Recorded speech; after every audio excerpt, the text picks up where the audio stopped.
Riverside Naval Medical Center had never seen a case like 8-year-old Sophie Bennett. For 3 weeks, she had cycled through 5 different specialists, each one more baffled than the last. Fevers that spiked without warning. Ear pain that made her scream in the night.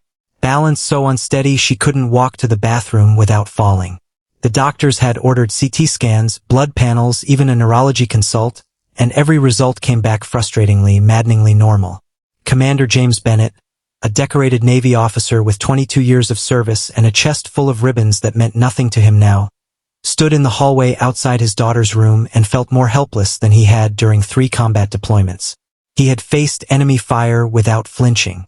He could not face watching Sophie cry in pain while doctors shrugged and scheduled another test. His wife had passed 2 years earlier, which meant it was just the 2 of them now, father and daughter, and he was failing her in the one place he thought would save her. That morning, Dr. Patricia Wells, the attending pediatrician, had delivered another round of nothing. Her scans are clean, Commander. Sometimes these things resolve on their own. Sophie had heard it and buried her face in her pillow. James had heard it and wanted to put his fist through the wall. Instead, he walked the corridor, past the nurse's station, past the vending machines, until he found himself standing outside room 214 doing nothing at all, which felt like the only honest thing he'd done all week. That was when Nurse Emily Carter walked past him carrying a chart, paused, and looked back over her shoulder. She had been at Riverside for exactly 11 days, transferred in from a Level 1 trauma center after 8 years in the field, most of them classified. Nobody at Riverside knew that. To them, she was simply the quiet new hire who kept to herself, moved with unusual economy, and never seemed rattled by anything the ER threw at her. What they didn't know was that Emily had spent 4 years as a combat medic attached to a special operations detachment, treating gunshot wounds in the dark by feel, diagnosing traumatic brain injuries with nothing but a penlight and instinct honed under fire. She had walked away from that life quietly, seeking something slower, safer, more human. She hadn't planned on getting involved in Sophie Bennett's case. It wasn't her patient. But something about the chart resting on the nurse's station cart caught her eye as she passed. Vitals that fluctuated in a rhythm she recognized. A pattern that triggered a memory buried from a mission 18 months ago. An outbreak of unexplained neurological symptoms among soldiers stationed near a chemical storage facility overseas. She stopped, turned back, and asked if she could take a look. Dr. Wells, tired and defensive after weeks of failure, waved a dismissive hand. "Be my guest. Everyone's tried." Emily read through the chart twice, her eyes narrowing at details the other doctors had noted but never connected. The fever spiking every 6 to 8 hours, the balance issues that worsened at night, the ear pain that no antibiotic seemed to touch. She asked Commander Bennett a single question that no one else had thought to ask. Had Sophie been swimming recently, anywhere unusual, any lakes or ponds during a recent trip? James blinked, caught off guard. "We were camping near Fort Bragg 3 weeks ago. There was a pond behind the site. She loved it." Emily's expression didn't change, but something behind her eyes sharpened into focus. The same focus she used to feel in the field when a soldier's symptoms suddenly made sense in the middle of chaos. She asked permission to examine Sophie herself, fully aware this was far outside her scope as a floor nurse, fully aware she was about to step on toes that had already been stepped on all week. Dr. Wells folded her arms, clearly skeptical, clearly exhausted, clearly ready to be proven right that this new nurse was overstepping. James didn't care about hospital politics. He cared about his daughter. "Do it," he said. "Please." Emily knelt beside Sophie's bed, spoke to her gently. The practiced calm of someone who had once talked frightened young men through the worst moments of their lives now redirected toward a scared little girl. She asked Sophie to describe exactly where the pain lived, and Sophie pointed, trembling, to her left ear. Emily reached for an otoscope from the supply cart, the same simple tool used in 1,000 routine checkups, and asked Sophie to hold still just for a moment, just enough to look inside. The room went quiet. Dr. Wells watched with arms still crossed, ready to dismiss whatever came next as nothing more than theater. Commander Bennett held his breath, gripping the bed rail so tightly his knuckles went white. Emily leaned in, angled the light, and looked.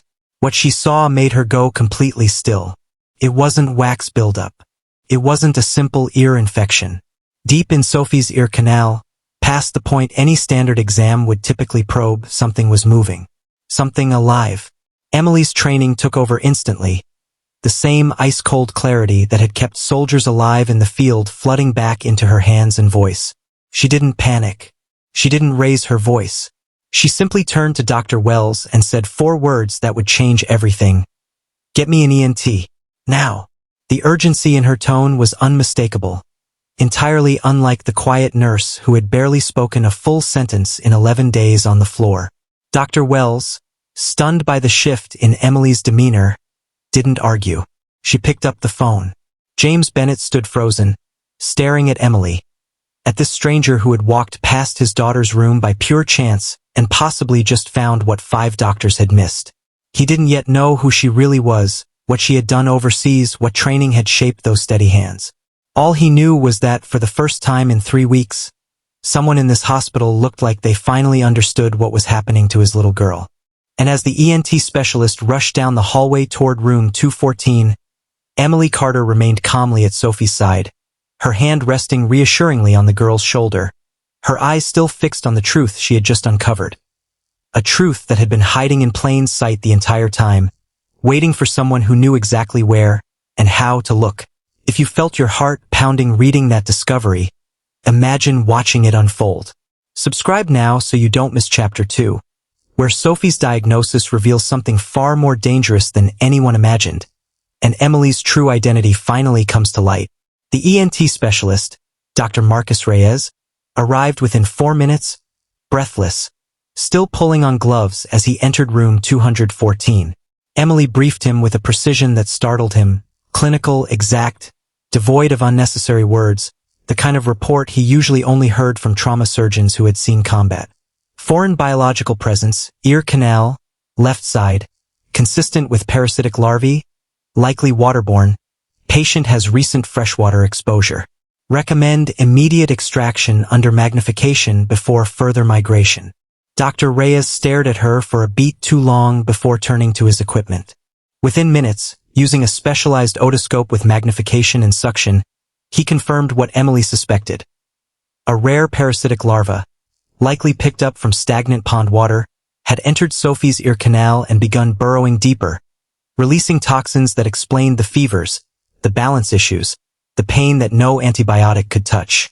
Left undiagnosed even a few more days, Dr. Reyes explained gravely, the larva could have migrated toward the inner ear structures connecting to the brainstem, causing permanent damage or worse. Commander Bennett's legs nearly gave out. He gripped the door frame, his composure, forged over 2 decades of military discipline. Finally cracking his tears he'd been holding back for 3 weeks, broke free. Dr. Wells stood in stunned silence, staring at Emily as the pieces rearranged themselves.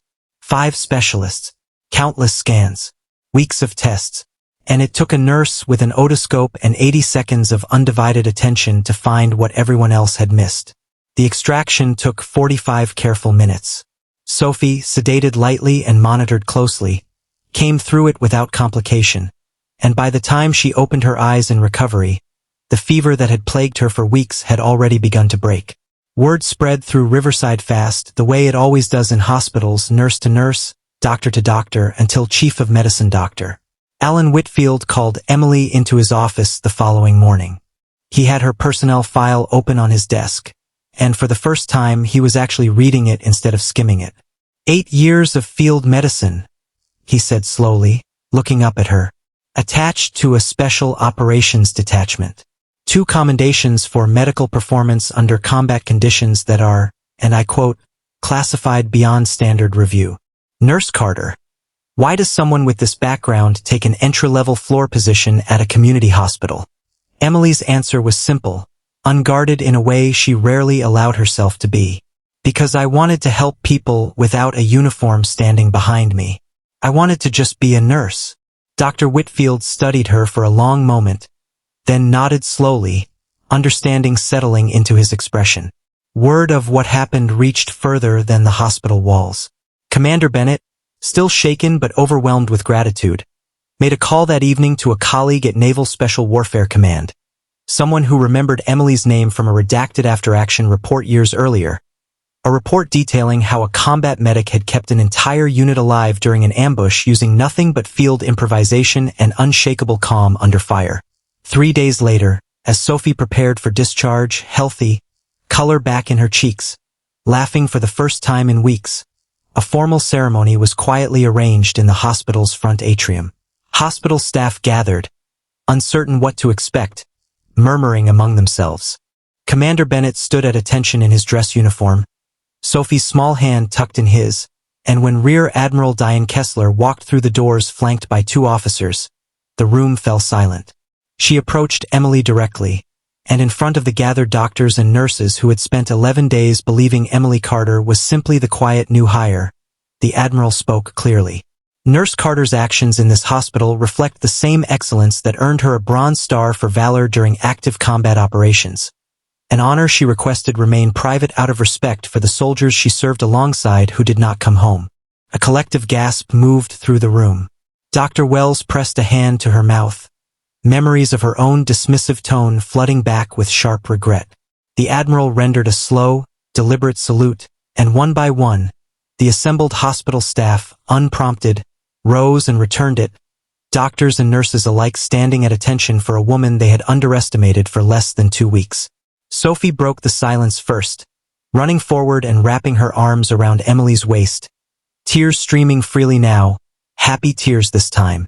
"You saved me," she whispered. Emily knelt down, brushing a strand of hair from Sophie's face, her composed exterior finally softening into something warmer, something human.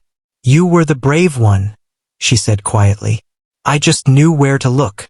Commander Bennett approached last, extending a hand that trembled slightly, though not from weakness. "5 doctors," he said, his voice thick.